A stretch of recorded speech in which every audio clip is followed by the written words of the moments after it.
नमस्कार, NMF news पर आप सभी का बहुत स्वागत। मैं हूं आपके साथ अभिषेक पुंडीरी। इस वक्त की सबसे बड़ी खबर मणिपुर से, जो मणिपुर लगातार हिंसा में पिछले तकरीबन 2 साल से जल रहा था। वहां के मुख्यमंत्री एन बीरेन सिंह ने फिलहाल आज 9 तारीख में गवर्नर को अपना इस्तीफा दे दिया है। हालांकि इस बारे में कहा जा रहा है कि सब कुछ प्री प्लान था। दिल्ली चुनाव के बाद तय था कि जैसे ही दिल्ली का चुनाव होगा, रिजल्ट आएगा, उसके बाद एन बीरेन सिंह इस्तीफा दे देंगे। तो बड़ा सवाल कि जब विपक्ष ने इस्तीफा मांगा, जब हिंसा अपने चरम पर थी, जोरों पर थी, तब एन बीरेन सिंह ने इस्तीफा देने से इनकार कर दिया था, इस्तीफा नहीं दिया था। लेकिन अब अचानक इस्तीफा क्यों दिया और इस्तीफा दिया है, तो अब अगला मुख्यमंत्री कौन होगा मणिपुर का, सारे विषयों पर चर्चा करेंगे। चर्चा मेरे साथ मौजूद हैं हमारे वरिष्ठ सहयोगी पंकज प्रसून। सर, बहुत बहुत स्वागत।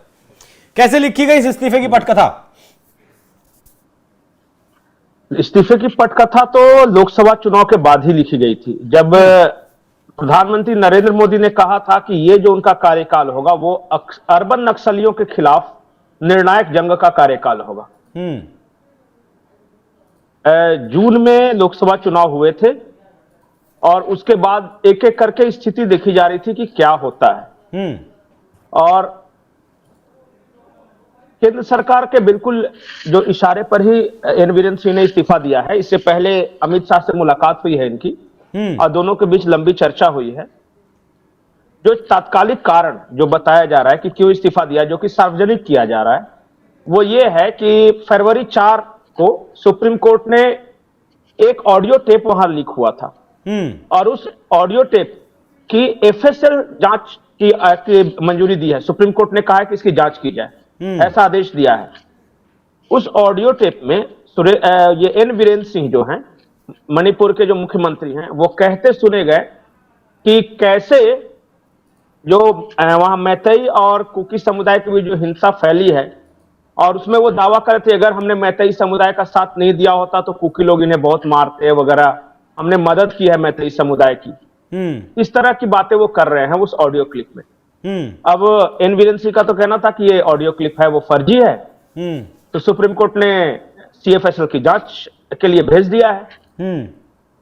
अब हमें लगता है जो तात्कालिक कारण यही बताया जा रहा है कि शायद इसी जांच रिपोर्ट आने वाली है। अब उस रिपोर्ट आने से पहले अगर यह साबित होता है कि एन बीरेन सिंह ने शह दिया है किसी एक ग्रुप को ही सही, तो फिर पार्टी की फजीहत होती। तो उनसे कहा गया कि आप फिलहाल इस्तीफा दे दो। लेकिन एक दूसरी थ्योरी भी है कि इन्होंने क्यों इस्तीफा दिया। अभी 2 दिन के अंदर भारतीय जनता पार्टी नए मुख्यमंत्री के नाम की घोषणा करेगी। वहां एक अजय बग्गा साहब हैं जिन्हें भेजा गया है दिल्ली से खास तौर पे। वो प्रधानमंत्री मोदी के साथ काम करते थे, अभी वो गवर्नर हैं। अजय भल्ला, माफ कीजिए, अजय भल्ला साहब मोदी के खासम खास हैं और जो डिस्टर्ब एरिया को कंट्रोल करने के उस्ताद माने जाते हैं, मास्टर हैं ये। तो एक जो बात की जा रही है वो ये भी है कि कुछ दिनों के लिए गवर्नर रूल अप्लाई किया जाएगा मणिपुर में और जितने देश विरोधी तत्व वहां हैं उन सबको ठीक किया जाएगा। उसी तरह जैसे गवर्नर रूल लागू करके कश्मीर को कंट्रोल किया गया। कश्मीर में भी कुछ इसी तरह की परिस्थितियां थी, लेकिन वहां राज्यपाल बना के मनोज सिन्हा जी को भेजा गया। उन्होंने पूरा एक डिटेल्ड वर्कआउट प्लान तैयार किया, फिर उसके बाद धीरे धीरे कश्मीर को कंट्रोल किया गया। आज कश्मीर शांत है। उसी तरह अजय भल्ला जी भी बहुत डिटेल्स में जाते हैं किसी प्रॉब्लम के, और वो गवर्नर बनाए गए मणिपुर के। और अब ये चर्चा ये है कि कुछ दिनों तक गवर्नर रूल रहेगा मणिपुर में और अजय भल्ला थ्रू डायरेक्ट केंद्र मणिपुर की निगरानी करेगा और मणिपुर को के जो हाउस को ऑर्डर में लाया जाएगा। क्योंकि हमने कई वीडियोस में पहले डिस्कस किया है कि ये उसमें म्यांमार का एक एंगल है, उसमें एक सीआईए का एंगल है, उसमें क्रिश्चियन मिशनरीज का एंगल है, उसमें जातीय तनाव का भी एक एंगल है, मैतेई बनाम कुकी जियोनिस्ट ट्राइब। एक और महत्वपूर्ण बात मैं बता रहा हूं जी अभिषेक, कुछ दिनों पहले मिजोरम के जो मुख्यमंत्री थे वो विदेश में शायद अमेरिका या इंग्लैंड, लाल तुआमा, हाँ, वहां पे उन्होंने कहा था कि मिजोरम के लोगों को अभी ये स्थिति नहीं आई कि मिजोरम के लोग अभी डायरेक्टली भारत सरकार से नहीं लड़ सकते।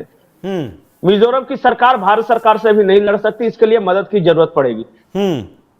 इस बात को बहुत सीरियसली लिया गया केंद्र सरकार में। और केंद्र सरकार में कई लोगों का ये बिल्कुल साफ साफ मत है कि जो मिजोरम में हो रहा है या मणिपुर में हो रहा है वो इंटरनेशनल उसके इंपैक्ट हो सकते हैं। तो अभी उसे अगर नहीं चेक किया गया तो भारत के लिए समस्या खड़ी हो सकती है वहां पे। सबसे ज्यादा इंटरनेशनली जिस मुद्दे को बनाया जा रहा था वो था मणिपुर, राहुल गांधी सहित और जितने तमाम अंतर्राष्ट्रीय पत्र पत्रिकाएं हैं, खास करके जो यूएसए डिपार्टमेंट या सीआईए द्वारा फंडेड जो पत्र पत्रिकाएं हैं वो सीधे मणिपुर लेके बहुत हंगामा कर रहे थे और यह राहुल गांधी कर रहे थे। तो ये कहा गया कि जब मुख्यमंत्री नहीं रहेगा और फिर डायरेक्ट अगर केंद्र के हाथों में वहां की सत्ता आ जाएगी तो उसे कंट्रोल करना और इस पूरे नैरेटिव को ध्वस्त करना ज्यादा आसान हो जाएगा। तो उस वजह से यह किया गया। देखिए अभी आने वाले कुछ दिनों बहुत मणिपुर के और मिजोरम के लिहाज से और खास करके नॉर्थ ईस्ट के लिहाज से बहुत इंटरेस्टिंग होने वाले हैं, क्योंकि बांग्लादेश में भी जो उत्पाती समूह है, चाहे वहां के एक रिटायर्ड फौजियों की एक सभा हुई थी वहां, और फिर अभी हाल में ही आर्मी के एक बहुत बड़े वहां मेजर हैं, उन्होंने कहा है कि हम मणिपुर और मिजोरम में ऑपरेशन शुरू करेंगे भारत के खिलाफ। उन्होंने अभी हाल में कहा है 2 दिन पहले। ये पता है भारत सरकार को, ये जो बांग्लादेश में जो बोल रहे हैं वो जो तख्ता पलट कर आए हैं वो डायरेक्टली सीआईए द्वारा फंडेड लोग हैं।